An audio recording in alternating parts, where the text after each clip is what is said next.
할렐루야! 화요 기초 성경 공부 제7강 시간에 이렇게 참석하신 여러분들을 예수 그리스도 이름으로 환영합니다. 자, 이제 제7강 시작하기 전에 우리 함께 기도하고 시작하도록 하겠습니다.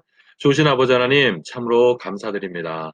오늘도 우리의 생명을 하루 더 연장시켜 주셔서 이렇게 주님 지으신 이 창조의 귀한 날, 아버지 하나님, 이토록 세상을 아름답게 만드신 하나님, 오늘도 이 시간을 통하여 저희들을 주님 창조하신 이 세상처럼 아름답게 빚어가 주시옵소서. 하나님, 주의 말씀이 어떠한가 살펴보는 시간입니다. 저희를 더욱더 지혜롭게 하시고 더 큰 믿음을 허락하여 주셔서 주의 말씀을 우리가 머리로 깨달으며 또한 가슴에 우리의 신비에 깊이 깊이 새겨나가는 복된 시간 될 수 있도록 주님 이 시간 함께하여 주시옵소서. 하나님 이 시간을 전적으로 주님만 의지하옵고 감사하오며 예수 그리스도 이름으로 기도하옵나이다. 아멘. 자, 감사합니다. 여러분, 벌써 7강이네요. 예, 이 온라인 성경 공부가 이렇게 길어질지 몰랐는데 생각보다 굉장히 길어지고 있습니다. 자, 제 7강입니다. 7강 제2과 펠로우십 두 번째 시간이 되겠습니다. 자, 음,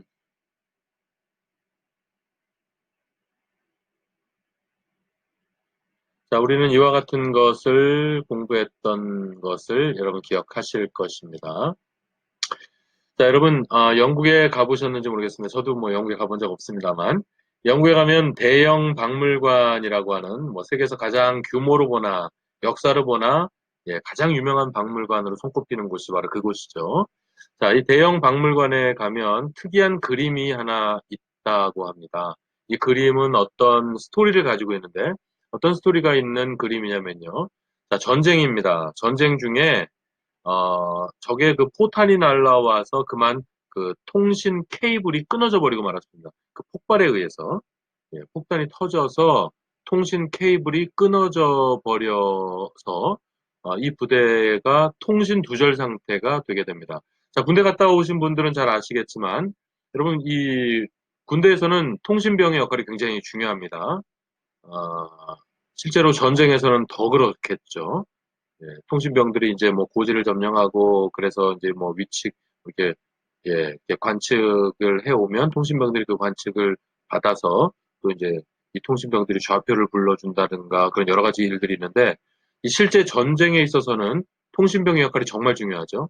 자, 적의 위치 또한 적의 동향 예, 그런 것들을 정확하게 파악을 해서 보내줘야 됩니다. 통신병들이 그것을 어, 연락을 해줘야 됩니다. 그래서 이제 포병들이 어디로 화포를 이렇게 때리라고 혹은 어디로 폭격을 하라고 그쪽에 적의 위치를 정확히 불러줘야 하지만 아군이 피해를 입지 않기 위해서 아군과 이런 것들을 정확하게 분리해서 예, 이런 것들을 포병이 아니 참 통신병들이 불러줘야 되는데 통신 케이블이 끊어졌다라고 하는 것은 아군의 어떤 그 전쟁을 수행하는 데 있어서 작전에 아주 치명적인 문제가 생기는 것이죠. 아무튼 이 통신 케이블이 끊어졌고 통신이 두절된 이 상태에서 예, 한 통신병은 고민하기 시작했습니다. 고민하다. 이거 어떡하나? 이거 어떡하나? 빨리 통신을 해줘야 되는데 빨리 통신을 해서 우리 아군이 빨리 작전을 펼칠 수 있도록 통신을 해줘야 되는데 이 통신 케이블을 어떻게 할 수가 없는 거예요. 이걸 연결할 방법이 없는 거예요. 그래서 이 통신병이 고민하다가 결국 무엇인가를 결심하게 되었습니다. 그리고 결국 자신의 양손으로 자신의 양손으로 그 끊어진 손을 양쪽에 잡고요. 예, 한쪽 손으로 한쪽 케이블을 잡고 다른 한쪽 손으로 그 다른 케이블 선을 꽉 쥐고요. 그리고 보내게 됩니다. 메시지를 보내게 됐고 그리고 그 메시지를 보낸 후 이 통신병은 어떻게 됐을까요? 사망했습니다. 그럼 우리 인간은 도체지 않습니까? 우리 인간의 육체는 전기가 흐르게 돼 있죠. 그래서 한쪽 손으로 케이블을 잡고 다른 한쪽 손으로 또 케이블을 잡은 상태에서 통신을 보냅니다. 통신을 보내면 이제 감전이 돼서 자신이 죽는다라고 하는 사실을 이 통신병은 알고 있었죠. 알고 있었으나 그렇게 해서라도 이 중요한 통신을 보내지 않으면 이 전쟁에서 이길 수가 없는 거예요. 그래서 스스로 자신의 목숨을 희생해서 예, 메시지를 보냈던 그 내용을 담은 그림이 바로 그 그림입니다. 끊어진 선을 자신의 몸으로, 자신의 양손으로, 자신의 이 양손으로 죽음으로 연결했고요. 결국 통신에는 성공했다는 것이죠. 그래서 좋은 결과가, 좋은 전과를 올릴 수 있는 그런 아주 귀한 장면이었던 것이죠. 바로 그 그림이 대형 박물관에 전시가 되고 있다는 것입니다. 여러분, 예수 그리스도께서 바로 이와 같이 끊어진 두 끈, 관계의 끈과 교제의 끈이 있었어요. 그런데 이 관계의 끈과 교제의 끈이 우리 인간의 죄로 인해서 끊어져 버리고 만 것이죠. 이것이 끊어지게 되면 우리는 그야말로 저주 아래 놓인 우리 모든 인간들은 구원받을 만한 소망이 없는 것이거든요. 그런데 우리 예수 그리스도께서 이 끊어져 버린 두 끈, 관계의 끈과 이 교제의 끈을 자신의 몸으로, 자신의 그 두 손으로 붙드셔서 연결해 주셨던 사건이 바로 예수 그리스도의 십자가요, 또한 부활인 것입니다. 우리 주님의 몸으로, 우리 주님의 희생으로, 우리 주님의 죽으심으로 이 끊어진 두 끈은 결국 연결이 된 것입니다. 자, 이 관계의 끈은 이제 한번 연결된 것으로 충분합니다. 두 번 다시 끊어지지 않아요. 이 관계의 끈은 끊어지지 않는데 교제의 끈은 끊어질 수 있습니다. 그래서 우리가 이 교제의 끈을 든든히 붙잡고 이 교제의 끈이 늘 우리 하나님과 연결되어 되기 위해서 그래서 우리가 이 시간에는 계속 펠로우십, 하나님과의 펠로우십이라는 의미에서 우리가 펠로우십 두 번째 시간으로 오늘은 이제 말씀 생활에 대해서 공부하려고 합니다. 자, 하나님과의 이 펠로우십을 이어가기 위해서 오늘은 그 첫 번째 시간으로 지난주에 첫 시간에 이제 서론을 했고요. 오늘은 두 번째 시간으로 말씀 생활을 통해서 펠로우십을 이어갈 수 있습니다. 우리는 말씀 생활을 통해서 이 교제의 끈을 든든하게 계속적으로 연결시켜 나갈 수가 있는 것입니다. 오늘 이 말씀 생활에 대해서 공부하겠습니다. 먼저 성경, 말씀이란 성경을 얘기하는 거죠. 말씀 생활이란 우리가 성경을 우리의 생활 가운데 늘 가까이 두는 그런 생활이 되겠죠. 먼저 성경에 대해서 알아봐야 되겠는데, 자, 성경이란 무엇일까요? 자, 성경의 정의를 이와 같이 내릴 수 있어요. 여러 가지 성경에 대한 어떤 정의들이 있습니다. 뭐 틀리지 않아요. 다들 맞죠. 근데 저는 성경의 정의를 이렇게 하면 정말 간단하잖아요. 아주 간단한 문장인데 성경에 대한 가장 완벽한 정의라고 저는 생각합니다. 저는 그렇게 생각해요. 자, 보시죠. 역사 속에 계시된 정확무오한 하나님의 말씀이다. 이게 바로 성경입니다, 여러분. 역사 속에 계시된 정확무오한 하나님의 말씀. 이게 바로 성경입니다. 이거보다 좋은 정의는 정말 없는 것 같아요. 한번 따라서 하시죠. 역사 속에 계시된 정확무오한 하나님의 말씀. 여기서 여러분 역사 속에 계시되었어요. 하나님의 말씀이. 역사 속에 계시됐다라고 하는 것이 굉장히 중요한 의미가 있습니다. 여러분 성경이 역사를 빼버리면 이 역사를 빼버리면은 여러분 성경은 성경이 아닌 거예요. 그래서 한 십수년 전쯤 되나요? 한 십수년 이상 됐을 거예요. 성경은 역사다라고는 책이 있었는데 예, 그 책을 아마 어떤 기자가 썼을 겁니다. 그런 책을 한번 읽어보시기를 바랍니다. 굉장히 좋은 책입니다. 성경은 역사다. 리 스트로벨인가 하는 사람이 썼던 거로 기억하는데요. 그런 책을 한번 읽어보시기를 바랍니다. 정말 좋은 책이에요. 자, 여러분, 성경은 성경을 얘기할 때 이 역사라는 말을 빼면 안 돼요. 역사를 빼면 성경은 전설이 돼버리고 맙니다, 여러분. 역사를 빼버리면은 성경은 하나의 설화가 돼버리는 거예요. 여러분, 세상에 얼마나 많은 사람들이 성경은 설화다, 성경은 전설이다, 이따위 얘기를 하는 사람들이 얼마나 많습니까, 여러분?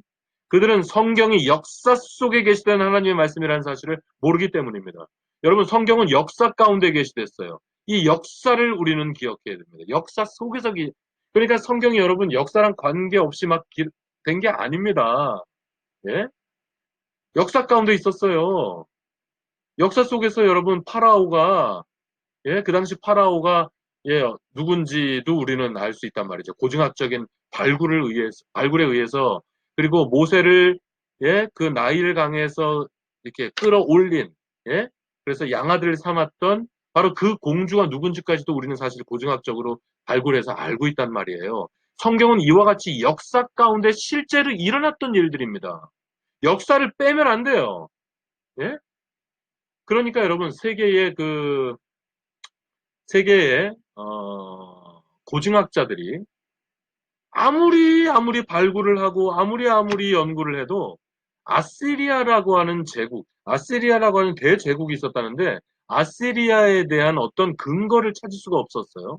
아시리아에 대한 이런 나라의 흔적을 이런 나라의 어떤 좀 이렇게 공신력 있는 문서를 찾을 수가 없었어요. 그런데 우리 성경에 보면 우리 구약 성경에 보면 아수르가 이렇게 뭐 아수르, 니느웨 이런 얘기들이 많이 나오지 않습니까? 그러니까 이 아시리아라고 하는 대제국에 대한 내용은 성경에 많이 나오는 거예요. 우리 성경에만 나오고 성경 외에는 기록이 없는 거예요. 그러니까 이 세계의 어떤 역사학자들, 이런 고증학자들이 이 아수르는 이게 가상된 나라가 아닐까 이런 의심을 했습니다. 한동안 그랬어요. 이게 한동안 그랬습니다. 아수르라고 하는 대제국이 없었던 것 같은데 이게 성경에 그냥 가상의 어떤 대제국으로 나온 거 아니야? 가상의 한 제국으로 맨날 그 이스라엘의 유다와 북이스라엘을 항상 괴롭혔던 그런 가상의 나라로 성경에만 나오는 이거 가상의 나라 아니야? 이런 의심들이 실제로 있었어요. 그런데 한 크리스찬 고고학자가 성경에 나오니까 성경에 분명히 이 나라가 나오고 이 나라가 멸망을 하는데 이 나라가 멸망할 때 어떤 토사에 깔려서 멸망을 하는 그런 성경적인 어떤 기술이 있으니까 그래서 성경만 믿고 성경 말씀대로 그러면 어떤 이게 토사가 범람을 해서 이렇게 매립돼서 이 나라가 멸망한 것이 아닐까 하고 성경적인 근거만 믿고 그냥 땅을 파들어갔던 거예요. 땅을 파들어갔던 거예요. 땅을 파고 계속해서 땅을 파들어갔더니 진짜로 여러분 아수르에 대한 엄청난 유적지가 쏟아져 나오기 시작했습니다. 땅속에 성경 말씀대로. 예. 그래서 여러분 니느웨 성터가 지금 다 발굴됐어요. 지금은 그냥 다 땅속으로 파고 들어갔더니 땅 그 깊은 곳에 그 엄청난 것들이 정말로 토사에 완전히 매장되어서 그렇게 돼 있다. 그래서 니느웨가 얼마나 큰 성읍이었는지 얼마나 대단한 성읍인지 지금 우린 다 알아요. 네, 그 발굴이 이루어졌고 이게 바로 성경이 역사 가운데 계시되었던 것에 대한 아주 좋은 증거 자료, 증거의 케이스 아니겠습니까, 여러분? 이와 같이 여러분 성경은 역사 가운데 다 있었던 일이에요.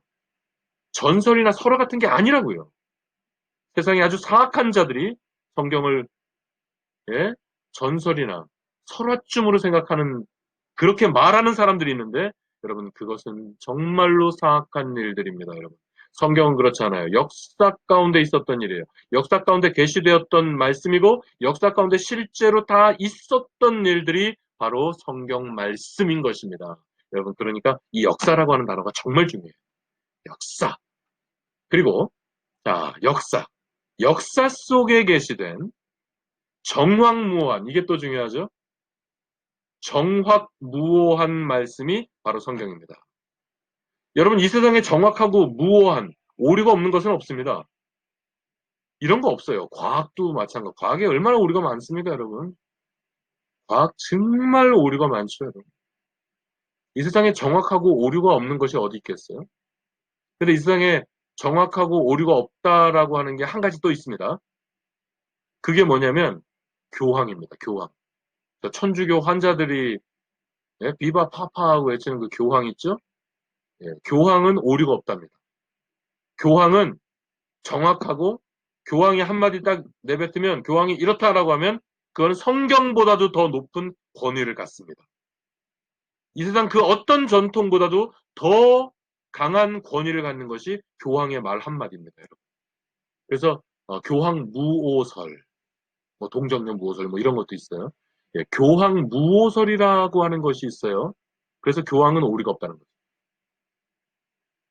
이게 말이 될까요, 여러분? 모든 인간들은 실수하고 모든 인간들은 오류가 있습니다, 여러분. 심지어는 컴퓨터도. 여러분, 오류가 있어요. 이 세상에 오류가 없는 것은 성경 말씀밖에 없습니다, 여러분. 성경 말씀, 우리 하나님, 그리고 성경 말씀 외에 오류가 없다라고 하는 것이 있다면 일단 의심을 해보십시오. 오류가 없는 존재, 오류가 없는 기계, 오류가 없는 여러분 그런 게 어디 있어요? 오직 성경 말씀은 정확하고 오류가 없습니다, 여러분. 여러분 이 사실을 믿으시기 바랍니다. 이게 바로 성경이에요. 예, 오류가 없어요. 그래서 성경은 여러분 성경은 세월이 아무리 지나고 그래서 시대가 다르고 문화가 다르고 민족이 다르고 모든 것들이 달라도 이 성경은 그 어디서든지 정확하고 무오합니다. 이게 바로 성경인 거예요. 그리고 이것은 사람의 말이 아닌 하나님의 말씀인 것이죠. 사람의 말이 아닌 하나님의 말씀. 이게 바로 성경이에요. 그러니까 이렇게 짧은 문장 안에 성경에 대한 가장 완벽한 정의가 바로 이거라고 생각합니다. 예, 저는 그렇게 생각해요. 여기에 이제 조금 더 보태면 더 확실한데, 오늘은 우리는 기초 성경 공부 과정 아니겠어요? 그래서 이 정도면 충분한 것 같아요. 이 정도만 하면 될 것 같아요. 다시 한번 따라서 하시죠. 자, 성경이란 역사 속에 계시된 정황무오한 하나님의 말씀, 네, 이게 바로 성경입니다. 그럼 성경에 대한 정의를 성경에서 한번 찾아볼까요? 자, 성경은 이 성경에 대한 정의를 어떻게 말씀하냐면요. 이렇게 말씀합니다. 우리 다 같이 읽어볼까요? 디모데후서 3장 16절 17절 다 같이 시작. 모든 성경은 하나님의 감동으로 된 것으로 교훈과 책망과 바르게 함과 의로 교육하기에 유익하니 이는 하나님의 사람으로 온전케 하며 모든 선한 일을 행하기에 온전케 하려 함이니라. 아멘. 여러분 디모데전서 이 디모데후서 3장 16절 17절 이 정도 말씀은 여러분 외우셔야 돼요. 여러분 이 정도 말씀은 외우십시오. 여러분 요즘 시간 많잖아요. 여러분 요즘 시간 많으시죠? 예, 이 정도 말씀 외우셔야 돼요. 최소한 디모데후서 3장 16절만 외우시든지 가능하면 16절, 17절 이건 이 정도는 다 외우셔야 돼요. 이건 다 외우셔야 됩니다. 이건 정말 기초적인 너무 중요한 말씀입니다. 자, 여기 보시면 모든 성경은 하나님의 감동으로 되었다. 그래서 우리를 교훈합니다. 우리를 교훈해요. 그리고 때론 책망합니다. 그러니까 성경을 읽다 보면 우리가 교훈을 받아요. 아주 중요한, 아주 깊은 깨달음을 얻을 때가 있죠. 그죠? 그 다음에 성경은 우리를 책망합니다. 여러분 여기서 이거 여러분 좀 진지하게 생각해 보셔야 되는데 성경을 읽다 보면 성경 말씀이 나를 책망한다라는 걸 느낄 때가 있어요. 그럴 때 우리는 회개해야 되죠. 하나님께서 내 이 어리석음을 책망하시는구나. 하나님께서 나의 이런 비뚤어짐을 지금 책망하시는구나. 이런 걸 느끼시면 하나님, 네, 알겠습니다. 예, 주님. 하고 그냥 회개하는 거예요. 그러면 돼요. 왜냐하면 성경의 기능이 바로 기능 중에 하나가 책망의 기능이 있는 것입니다. 그러니까 이렇게 하셔야 돼요. 그런데 가끔 예배 시간에 설교를 듣다가 설교 말씀이 꼭 나를 빗대서 말씀하시는 것 같아. 이러면 회개하면 되는데 왜냐면 성경 말씀이 그런 거니까 책망하신다니까요, 우리를.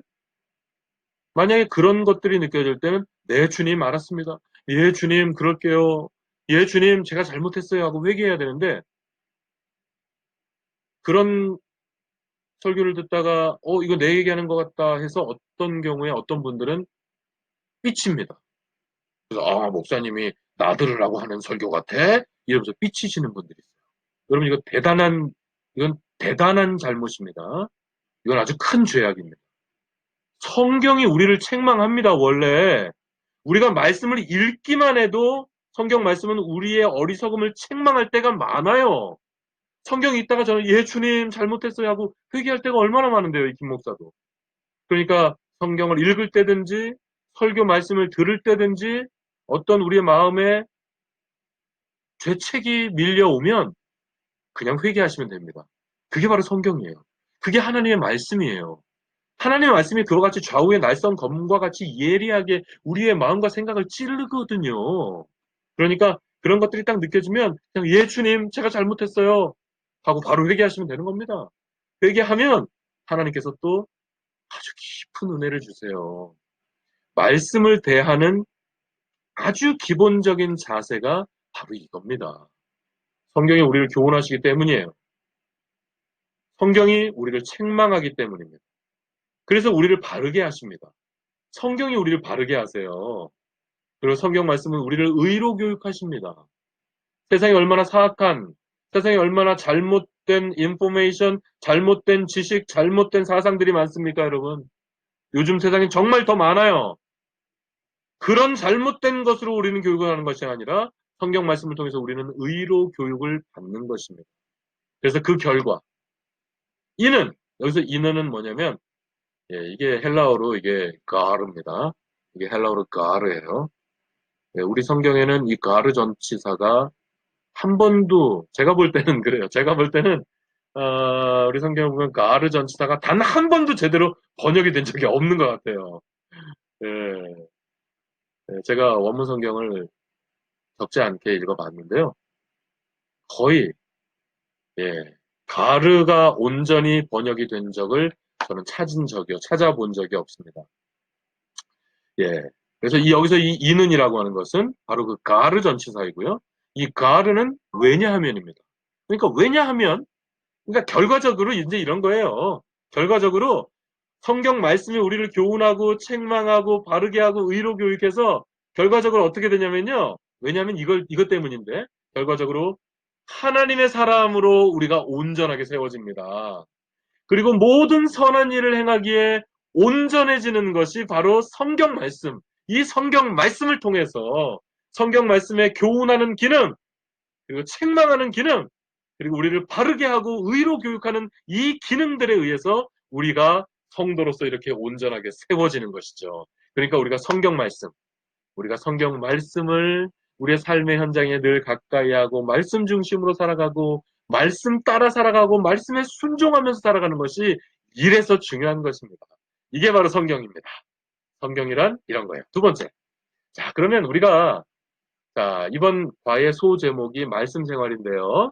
그럼 말씀 생활의 방법, 말씀 생활의 방법이 어떤 것인지 한번 보도록 하겠습니다. 자, 말씀 생활의 방법은 어떤 것이냐면 첫째, 귀죠, 귀. 뭐예요? 귀는 뭐 하죠? 듣는 거죠? 귀는 듣는 거예요, 그죠? 듣는 거예요. 자, 청각적으로 들을 수 있겠죠. 우리가 성경 말씀을 청각적으로 들을 수 있죠? 어떻게 청각적으로 듣죠? 설교 말씀 열심히 듣잖아요. 우리가 설교할 때 열심히 듣죠? 여러분 설교할 때 여러분 예배의 핵심은 설교 시간입니다. 예배의 핵심은 설교예요. 그러니까 설교 시간에 집중해서 들으셔야 됩니다. 그런데 간혹 보면 여러분 저는 여러분보다 높은 곳에 있어요. 예배 드릴 때. 그래서 여러분이 잘 보여요. 제가 여러분보다 높은 곳에 있어서 여러분이 아주 잘 보여요. 여러분이 딴 생각하시는 것도 다 보고 있고요. 그리고 이렇게 전화기 붙들고 계신 거, 그래서 뭐 텍스트를 하시는지, 뭐 텍스트 확인하시는 건지, 전화기 붙들고 있는 거 제가 다 보여요. 예? 졸고 계신 거 다 보인다고요? 우리 교회 아주 잘 주무시는 분들 제가 잘 알고 있어요. 예. 여러분, 근데 그러시면 안 돼요. 예배의 핵심은 설교 시간이고요. 그러니까 여러분 설교 시간에 집중해서 설교 말씀을 집중해서 들으셔야 됩니다. 건성으로 들으셔서는 안 돼요. 설교 말씀 시간에 집중해서 들으셔야 됩니다. 귀를 쫑긋 세우고 들으셔야 돼요. 그게 바로 말씀을 대하는 방법인 거예요. 예, 우리가 말씀을 생활화하는 굉장히 중요한 것이 바로 이 귀에 있는 것입니다. 설교 말씀 열심히 들으세요. 집중해서 들으세요. 또 한 가지. 청각적으로만 듣는 것이 아니라 우리가 영적으로도 좀 들을 줄 알아야 됩니다. 세미한 하나님의 음성을 들으라. 세미한 하나님의 음성을 들으라 그러잖아요. 하나님께서 말씀하시는 그 음성을 세미하게 들리는 음성들이 있습니다. 이건 청각적으로 들리는 게 아니에요. 우리가 말씀을 가까이 할 때, 말씀을 사모함 가운데 있을 때 하나님께서는 우리에게 막 깨달음을 주실 때가 있습니다. 그리고 하나님께서 원하시는 것이 무엇인지를 우리에게 알려주실 때가 있습니다. 그때 하나님이 세미하게 말씀하시는구나 이런 걸 느끼게 됩니다. 여러분 세미한 하나님의 음성을 들어보신 적 있으신가요? 세미한 하나님의 음성을 들으실 줄도 알아야 합니다. 그러니까 지금 첫 번째로 이제 귀 그림을 갖다 놨는데 이게 뭐냐면 청각적으로 잘 열심히 들으십시오. 특히 설교 시간에 설교는 집중해서 fully attention 해서 들으십시오. 그냥 여러분 한쪽 귀로 듣고 한쪽 귀로 그런 거 아니에요. 그래서는 안 됩니다. 여러분 fully attention 해서 완전히 집중해서 설교 말씀 들으셔야 되고 두 번째는 세미하게 말씀하시는 하나님의 그 세미한 음성도 들으실 줄 알기를 바랍니다. 그래서 귀를 갖다는 것이고요. 두 번째는 눈.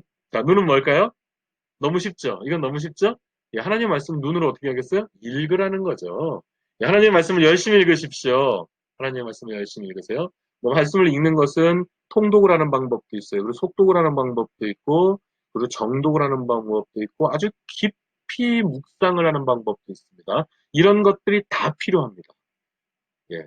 이렇게 좀 빠르게 쭉 통독을 해 나가는 것도 필요합니다. 그러면 성경의 숲이 보이기 시작해요. 성경을 이렇게 좀 이렇게 예. 그것도 그래서 성경을 빨리 쭉 통독해 가는 것도 그래서 중요합니다. 그리고 깊이 읽어 나가는 것도 중요하고요. 자, 눈으로 성경을 열심히 읽으시고요. 그다음에 세 번째. 이건 뭘까요? 아하, 뭘까요? 성경 말씀을 깊이 읽다 보면 하나님께서 깨달음을 주시거든요. 그러니까 묵상을 뜻하는 거죠. 성경을 그냥 눈으로만 읽는 수준 말고 이제 깊이 묵상을 해서 깨달음에 이르를 수 있어야 됩니다. 그러니까 성경이 정말 우리의 생활화되기 위해서는 눈으로만 읽는 것이 아니라 이것이 우리의 가슴에 느껴지고 머리로 탁 느껴져서 깨달음, 말씀을 통한 깨달음, 이 말씀을 통한 깨달음은 정말 우리의 삶을 변화시키거든요. 여러분 말씀을 읽다가 이게 참 그런 것 같아요. 이게 말씀이 정말 살았고 운동력이 있다라고 하는 것이요. 사람들이 은혜 받았다. 왜 은혜 받았다라는 사람들 많잖아요. 그래서 막 은혜를 받아서 막 인생이 완전히 통째로 바뀌는 그런 분들 많이 계시잖아요. 그분들 간증을 들어보세요, 여러분. 그분들의 인생이 바뀌었을 때 말씀 한 구절이 그 사람들의 인생을 바꾸는 경우들이 정말 많습니다. 굉장히 많아요. 그냥 말씀을 읽어가다가 그냥 말씀을 읽어가다가 어떤 말씀 한 구절에 엄청난 그 영적 임팩트가 온 거예요. 그래서 엄청난 깨달음을 딱 받고 와 하나님이 살아계시는구나 이렇게 깨달아 버리는 거예요. 말씀을 읽다가 어떤 말씀 한 구절에 하나님이 정말로 나를 사랑하시는구나. 이게 사랑이군요. 하나님. 이게 하나님의 사랑이셨군요. 그때 그게 난 저준 줄 알았어요. 하나님 이게 바로 하나님의 사랑이셨군요. 말씀 한 구절에 여러분 이런 깨달음이 오거든요. 그래서 우리가 말씀 우리가 이렇게 듣고 눈으로 보고 하면서 이렇게 하다가 하나님께서 말씀 가운데 깨달음을 주실 때 여러분 그 깨달음을 여러분이 많이 깨달으시고 그 깨달음을 통해서 날마다 여러분이 정말로 변화되어지고 날마다 더욱더 성화되어지는 인생을 살아가실 수 있으면 정말 좋겠습니다. 마지막 네 번째는 뭐냐면요. 입입니다. 입은 뭘까요? 자, 말씀을 귀로도 듣고 눈으로 보고 아하 깨달았어요. 그럼 입으로 뭐예요? 입으로 여러분 말씀을 여러분 입으로도 가까이 하셔야 됩니다. 깨닫기까지 했으면 이제 여러분은 말씀을 선포할 수도 있어요. 그리고 이 말씀을 간증도 하실 수 있겠죠. 그리고 이 말씀을 누구에게든지 전하실 수 있겠죠. 이 은혜로운 이 복된 소식을 나만 알고 있어도 되겠어요? 이 복음을 나만 알면 되겠습니까? 그래서 입으로 이 하나님의 말씀을 막 전하게 되겠죠? 예. 그러니까 여러분, 말씀 생활은 입으로도 하셔야 됩니다. 말씀 생활은 입으로 전혀 안 하시는 분들이 많아요. 말씀 생활을 입으로도 하셔야 돼요. 이 말씀을 선포하세요. 이 말씀을 전하세요. 간증하세요. 그리고 여기서 제가 한 가지만 더 보탰으면 좋겠어요. 한 가지만 더 보태고 싶은 게 뭐냐면, 여러분 말씀 생활을 한다라고 했을 때 말씀을 암송하는 게 굉장히 중요해요. 말씀을 암송하고 있으면, 평소 말씀을 암송하고 있으면 우리 입에서 딱 터져 나옵니다. 이게 정말 파워풀해요. 말씀을 암송하지, 여러분이 말씀을 성경을 많이 읽고 성경 공부도 많이 했어요. 그래서 어떤 성경에 대한 기본적인 지식이나 이런 것들이 많아요. 그런데 말씀이 암송되어져 있지 않으면, 여러분이 만약에 어떤 시험을 당하거나 정말로 그 숨이 턱 하고 막힐 것 같을 정도로 엄청나게 정말, 예? 어려운 일을 딱 당했을 때 여러분 말씀 한 구절이 떠오르면요, 그 시험 그냥 이깁니다. 말씀이 이렇게 파워풀하거든요. 아무리 생각해도 이건 정말 큰일 난 거예요. 아무리 생각해도 이젠 정말 큰일 났어요. 이젠 끝장이에요. 이젠 방법이 없어요. 이렇게 해서 엄청난 큰 어떤 염려가 몰려올 때 너희 염려를 다 주께 맡겨 버리라. 이는 저가 너희를 권고하심이라. 베드로전서 5장 7절 말씀. 여러분 이 말씀 하나만 떠오르면은 이 말씀 한번 딱, 근데 이게 암송이 되어 있어야 됩니다. 이 말씀이, 여러분 이런 말씀들이 암송이 되어 있을 때 우리의 삶의 현장에서 시험을 만나더라도 어떤 큰 위기에 직면하더라도 이 말씀이 암송이 되어 있을 때 입에서 딱 선포가 나오는 거예요. 입에서 딱 선포가 나와버리면요, 여러분 그 시험 그냥 이깁니다. 그 어려움? 아니, 그냥 이기는 거예요. 왜냐하면 말씀은 좌우의 날선 검 같거든요. 하나님의 말씀은 좌우의 날선 검보다도 예리해요. 어떤 큰 환란, 어떤 큰 시험, 어떤 큰 위기가 있을지라도 여러분 말씀 한 구절이 떠오르잖아요. 그래서 입으로 선포가 돼버리면 그냥 이기는 겁니다, 여러분. 그냥 이기는 거예요, 여러분. 그래서 말씀을 우리가 생활한다. 말씀을 생활한다라고 하는 것에 있어서 저는 개인적으로 암송을 굉장히 중요하게 여깁니다. 예, 암송을 하세요. 그래서 암송을 하셔서 암송되어진 그 말씀을 적재적소에 정말 필요한 그 순간에 그냥 그 말씀을 딱 선포할 수 있는, 말씀을 딱 선포하면 그냥 단칼에 베어버리는 거예요. 어떤 시험도 우리는 이길 수 있어요. 어떤 사탄의 계획에도 우리는 말씀으로 그냥 이겨버릴 수 있는 것이거든요. 그래서 이렇게 입으로도 여러분 말씀 생활을 이어가실 수 있기를 바랍니다. 정리하면, 자, 귀, 귀, 열심히 들으세요.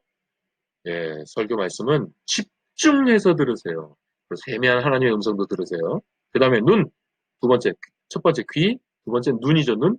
열심히 읽으시고, 그 다음에 읽다가 보면 읽으면서 하나님이 주시는 깨달음이 있어요. 그 깨달음, 여러분 이런 영적 깨달음, 이런 말씀이 주는 그 깨달음이 충만하면 충만할수록 우리의 영적 삶은 더 풍성해지는 것입니다. 그리고 말씀 생활은 입으로 이어져야 돼요. 입으로 선포되어 줄 수 있어야 돼요. 입으로 전할 수 있어야 됩니다. 예? 입으로 간증도 하세요. 쓸데없는 거, 코비드 19이 어떻고, 바이러스 C가 어떻고, 필요한 얘기입니다. 저도 이런 필요한 말씀들 많이 들어서 요즘 바이러스 C도 먹고 있고요. 그 뭐예요? 또 그 노란 거, 그 뭐지? 그런 것도 먹고 있어요. 저도. 그런 거 막 여러분 가르쳐 주셔가지고, 알려주셔가지고, 몸이 좋다는 거 요즘 저도 막 먹고 있거든요. 네, 좋죠. 좋은 건데, 그런 것만 말고, 여러분, 우리가 말씀 묵상하다가, 말씀을 통해서 내가 받은 위로, 말씀을 통해서 내가 받은 이 변화들, 내가 경험한 이 변화들. 여러분, 이런 거 간증하세요. 이게 얼마나, 여러분, 말씀이 이렇게 입으로 생활화가 되어야 됩니다. 그리고 또 한 가지, 제가 특별히 강조하는 거, 암송. 말씀을 암송하세요. 말씀을 암송하세요. 늙어서 못한다고요? 웃기지 마세요. 저희 할머니가 83세 소천하셨습니다. 근데 83세 소천하시기 직전까지 뭐 명량 70이라는 그 교회에서 이렇게 70세 이상들, 70세 이상 노인들 이렇게 항상 뭐 여행도 다니고 그런 거 있거든요. 저희 할머니가 83세에 돌아가셨는데요. 83세 천국 가시기 직전까지 저희 할머니가요. 그 연세에 말씀 암송 대회가 있다고요. 제 앞에서요. 고린도전서 13장을 암송하시더라고요. 제가 그거 보면서 정말 깜짝 놀랐습니다. 그 제가 중학교 1학년 때 암송한 고린도전서 13장 그거 제가 중학교 1학년 때 저도 암송해봐서 뭐 지금까지도 암송하죠. 지금도 암송해요. 네, 한다고요. 근데 저희 할머니가 80이 넘으신 분이 명랑 70에서 이거 암송대회 한다고 세상에 그거를 외우시는데 아 제가 진짜 저희 할머니 그거 외우시는데 제가 얼마나 크게 은혜를 받았는지 모릅니다. 예전만큼 쉽진 않지만 그 대신에 좀 시간 많으시잖아요. 시간 많으시는데 말씀 예? 100번에서 암송 안 되면 1000번 해보세요. 예, 1000번 읽으시면 암송하십니다. 아무리 연세 많으셔도요. 그래서 여러분 하여튼 도전하십시오. 이건 정말 귀한 도전입니다. 정말 거룩한 도전이에요. 그래서 여러분 말씀을 암송하셔서 예, 암송된 말씀을 정말 적재적소에 필요할 때 그 말씀을 딱 선포할 수 있어서 정말 그 말씀의 권능이 어떤 것인지를 말씀의 그 권능이 어떤 것인지를 여러분들 정말 경험해 보시면 이 김 목사가 왜 이렇게 지금 강조하면서 말하는지 그 이유를 깨달으시게 되실 겁니다. 자, 이제 세 번째 말씀 묵상에 대해서 했는데요. 이제 시간이 너무 많이 간 것 같아요. 제가 좀 서둘러서 끝내야 될 것 같은데. 자, 아까 세 번째 묵상에 대해서 말씀 묵상, 예, 깨담. 말씀 묵상을 통해서 우리는 깨달아야 되는데 말씀 묵상은 어떻게 하면 되냐면 제가 간단하게 설명드립니다. 먼저 말씀을 읽어야죠. 말씀을 읽게 되면 깨달음을 주십니다. 어떤 깨달음이 와요. 만약 깨달음이 안 오면 깨달음이 어떤 특별한 깨달음이나 어떤 특별한 그 영적 임팩트 같은 게 느껴질 때까지 반복해서 읽으시면 돼요. 한 번 읽었는데 그냥 밍숭맹숭하면 또 한 번 읽으세요. 그런데도 뭐가 뭔지 모르겠으면 또 읽으세요. 예, 계속 읽으세요. 계속 읽으세요. 성경은 아무리 반복을 해서 읽어도, 예, 아무리 반복을 해서 읽어도 성경을 통달할 수는 없습니다, 여러분. 예, 그러니까 반복하고 또 반복해도 전혀 문제가 될 게 없어요. 그러니까 또 읽고 또 읽고 또 읽다 보면, 와, 하나님이 이러신 하나님이시구나. 그런 것들이 느껴지는 순간이 있어요. 아, 하나님 나에게 무엇을 원하시는가. 아, 하나님께서 이렇게 역사하시는 하나님이시구나. 이런 깨달음을 주실 때까지 여러분 말씀을 읽고 또 읽으세요. 그래서 그 읽음을 통해서 어떤 깨달음을 주시면, 아하! 하고 깨달았어요. 그 깨달은 바를 한번 적어보시고. 사실은 이런 게 큐티입니다. 말씀 묵상. 이게 바로 말씀 묵상의 방법인 거고요. 그리고 사실은 이게 큐티의 아주 간단한 큐티 방법인 거예요. 큐티 이렇게 하는 거예요. 깨달음이 왔어요. 그런데 제가 경험하기로는 큐티나 말씀 묵상이 여기서 끝나요. 보통. 제가 볼 땐 대부분 여기서 끝나요. 여러분 큐티는 여기서 끝나면 큐티가 아니에요. 이건 큐티가 아니죠. 근데 큐티를 깨달았다고 끝나. 그게 아니라 모든 말씀 묵상 그리고 모든 큐티는 반드시 그 다음 하나님 난 이제 이런 하나님을 깨달았으니까 하나님께서 나에게 이걸 원하신다는 것을 이제 깨달았으니까 오늘 하루는 이렇게 요렇게 살아보겠습니다라고 하는 결단이 필요합니다. 실천이에요. 요 실천이 빠지면 큐티가 아닌 거예요. 큐티 하는데 요 실천이 이건 아주 구체적으로 실천하셔야 돼요. 오늘 하루 동안 사랑하며 살겠습니다. 이건 실천은 아닙니다, 여러분.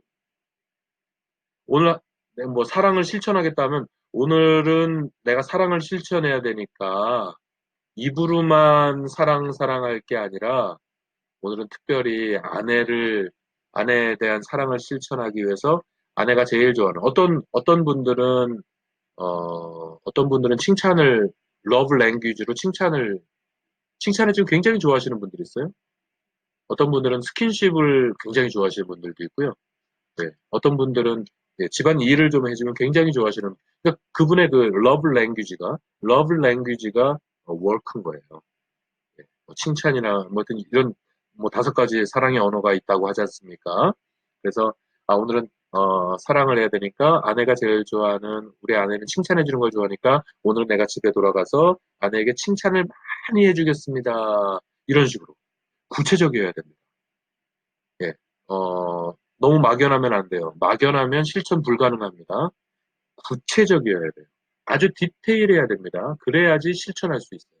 자, 뭐, 말씀 묵상은 사실 말씀 묵상뿐만이 아닙니다. 설교를 들었으면 은혜 받았습니다.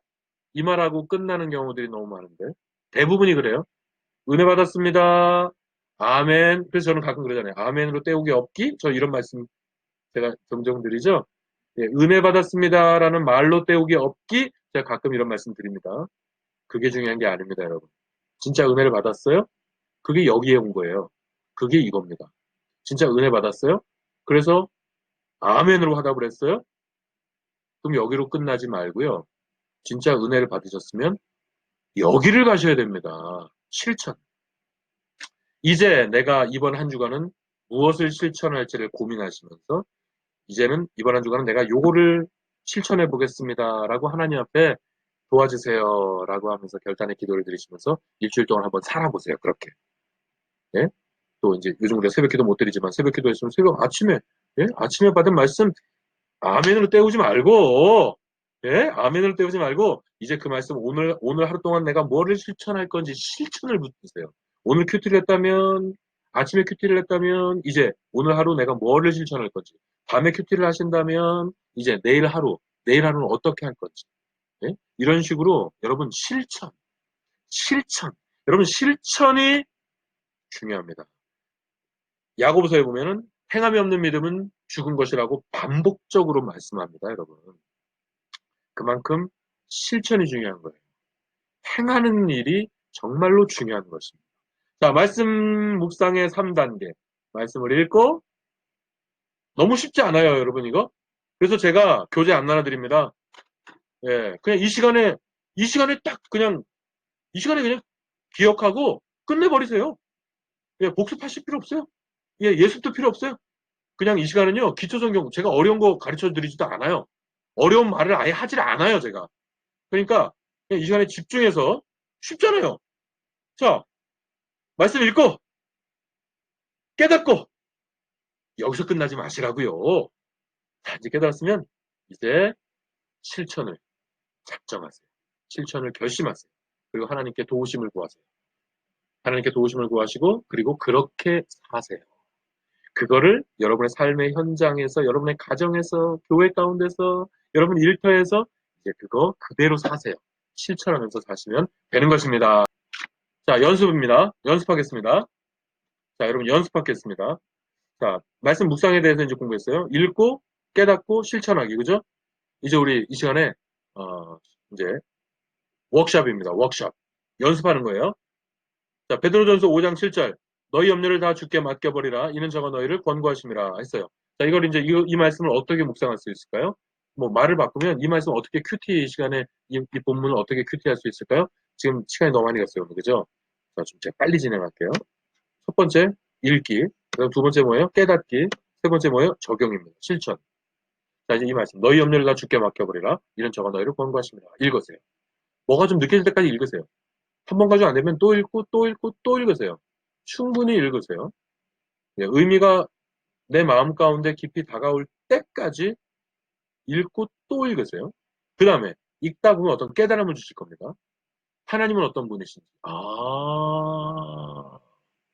하나님은 내가 염려하는 것을 원치 않으시는구나. 다 맡겨버리라고 그러시잖아요. 다 주께 맡겨버리라고 그러시잖아요.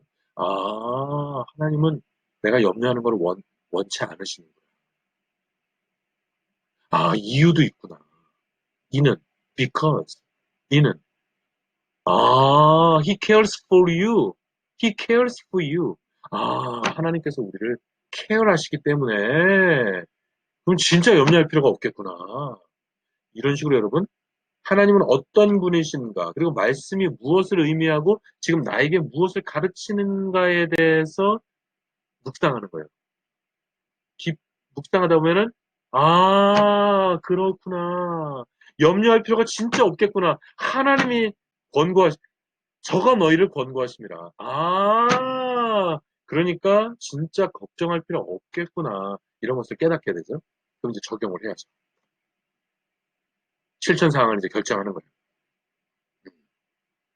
이제는, 염려할 필요가 없구나. 하나님, 제가 쓸데없는 짓 하면서 살았어요.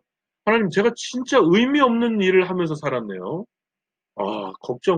그 걱정 필요도 없는 걸 하면서 살았습니다. 이제는 제가 걱정은 다 하나님께 올려드리겠습니다. 요 문제 아시죠? 요 문제 아시죠? 요 문제 아시죠? 이제 이거 제가 더 이상 걱정하지 않게요. 하나님께 올려드리겠습니다.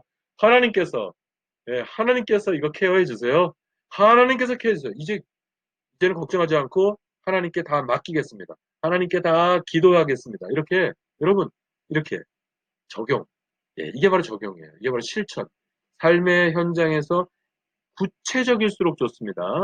구체적일수록 좋아요. 이렇게 실천을 결심하고 그 실천할 수 있도록 하나님께서 도와주시기를 구함으로써 말씀 묵상을 혹은 큐티를 마칠 수가 있는 것입니다. 예, 갑자기 좀 환경이 바뀌었죠? 예, 교회 인터넷이 지금 문제가 있어서요. 이거를 녹화하던 것이 중간에 그냥 끊어져서 내용이 날라가 버렸습니다. 그래서 지금 거의 다 끝났는데 사실 요 마지막 부분은 저희 집에서 지금 다시 녹화를 하게 됐습니다. 그래서 환경이 갑자기 바뀌어서 약간 이상하실 수 있을 것 같은데 아무튼 자, 우리는 이렇게 해서 말씀 생활을 이어갈 수가 있는 것입니다. 오늘 내용을 정리하자면 이렇습니다. 자, 우리가 말씀 생활을 어떻게 할 수 있냐면 먼저 귀로 할 수 있는 거예요. 귀로 할 수 있어요. 잘 들으셔야 됩니다. 특히 설교 시간에, 특히 매 예배 때마다 여러분 설교 시간에 말씀을 fully focus해서 완전히 집중해서 말씀을 잘 들어야 합니다. 그러니까 청각적으로 그렇게 잘 들어야 하고요. 두 번째는 영적으로 예, 하나님의 세미한 음성 들을 줄 알아야 한다라는 것이고 두 번째는 뭐죠? 눈이었죠. 눈으로 뭐예요? 눈을 잘 봐야 되는 거죠. 말씀을 우리가 잘 읽어야 되는 것이고요. 그 다음 세 번째는 뭐였습니까? 이제 깨닫는 것이죠. 말씀을 잘 읽은 다음에는 말씀을 잘 듣고 말씀을 잘 읽은 다음에는 어떤 이제 깨달음을 가져야 되겠죠. 그래서 하나님 주시는 깨달음이 있어요. 그 깨달음이 풍성할수록 우리의 삶은 더욱더 성숙해져 가는 것이고요. 그 다음 말씀 생활을 입으로도 해야 됩니다. 오늘 제가 좀 특별하게 강조하고 있는 부분이 이 부분일 거예요. 그죠? 말씀 생활은 보통 눈으로 하고 귀로 하는 것을 주로 얘기하게 됩니다. 근데 오늘 저는 말씀 생활을 입으로 해야 된다. 입을 지금 강조하고 있는 거예요. 정말 말씀을 깊이 묵상한다면 그런 것들을 선포할 줄 알아야죠. 그리고 간증할 줄 알아야죠. 내가 말씀을 통해서 깨달은 바, 그리고 하나님이 주신 특별한 그런 은혜를 간증이라고 하는 거죠. 이런 것들을 나눌 줄 아는. 그러니까 이 말씀 생활을 입으로도 했으면 좋겠습니다. 말씀 생활 입으로 할 줄 알아야 돼요. 오늘 제가 특별한 강조점은 뭐예요? 암송이죠. 말씀을 암송하셔야 됩니다. 그래서 오늘은 이제 성경 공부를 마치겠습니다. 여러분 두 가지만 좀 특별히 기억하십시오. 특별히 기억하세요. 말씀 생활은 귀로 하고, 눈으로 하고, 머리로 하고, 그리고 앞으로는 입으로도 하시기 바랍니다. 입으로도 말씀 생활 하시기 바라요. 그러기 위해서 암송이 필요하다. 그리고 눈으로 말씀 읽고, 그리고 깨달음이 있으면 이젠 실천으로 나아가자. 실천. 말씀 암송과 그리고 말씀을 우리 삶의 자리에서 실천하는 것. 이 두 가지를 특별히 오늘 제가 강조해서 말씀드립니다. 이 두 가지를 여러분이 좀 더 가슴에 새기시고 앞으로 그와 같은 말씀 생활을 통해서 말이죠. 이제 우리 관계 끈은 아무 문제가 없잖아요. 그죠? 이 교제의 끈을 이어가되 교제의 끈을 이어가는 첫 번째 방법이라 할 수 있는 것이 바로 말씀 생활인데 그와 같이 말씀 생활을 하셔서 우리 이 교제의 끈이 더욱더 든든하게 늘 유지되어지고 그래서 하나님과의 이 펠로우십이 더욱더 성숙되어져 가는 그래서 하나님으로부터 온갖 종류의 내려오는 그 축복을 여러분의 삶의 현장 가운데 누리며 살아가시는 여러분들 되시기를 예수 그리스도 이름으로 축원합니다. 기도하겠습니다. 참 좋으신 아버지 하나님 감사합니다. 오늘 우리가 어떻게 하나님과의 펠로우십을 이어갈까? 어떻게 하나님과의 이 펠로우십을 더욱더 성숙하게 누리며 살아갈까? 우리가 여기에 대해서 공부를 하는 오늘 두 번째 시간으로서 말씀 생활에 대해서 오늘 공부하였습니다. 하나님, 주의 말씀을 우리가 귀로, 또한 눈으로, 또한 머리로, 그리고 또한 이제는 입으로도 말씀 생활 할 수 있도록 하나님 도와주시옵소서. 그렇기 위해서 아버지 하나님, 우리가 비록 연로한 우리 교우들이 많은데요. 하나님, 그럼에도 불구하고 주의 말씀이 얼마나 단지, 주의 말씀에 얼마나 집중이 잘 되는지 주의 말씀을 암송하여서 더욱더 파워풀한 말씀 생활을 살아갈 수 있도록 하나님 도와주시옵소서. 그리고 앞으로 이제는 말씀을 읽고 깨달았다면 여기서 그치지 아니하고 우리의 삶의 자리에서 아주 구체적으로 실천할 줄 아는 이와 같은 실천의 영성을 저희들에게 허락하여 주시옵소서. 아무쪼록 이를 통하여서 우리가 하나님과의 펠로우십을 말씀 생활을 통해서 더욱더 진지하고 더욱더 성숙하게 가져나갈 수 있도록 주님 도와주시옵기를 간절히 소원하옵고 감사하오며 예수 그리스도 이름으로 기도하옵나이다. 아멘. 네, 감사합니다. 이렇게 해서 화요 기초 성경 공부 제 7번째 강의를 모두 마치도록 하겠습니다. 끝까지 집중해 주셔서 감사합니다. 다음 주에 뵙겠습니다. 할렐루야.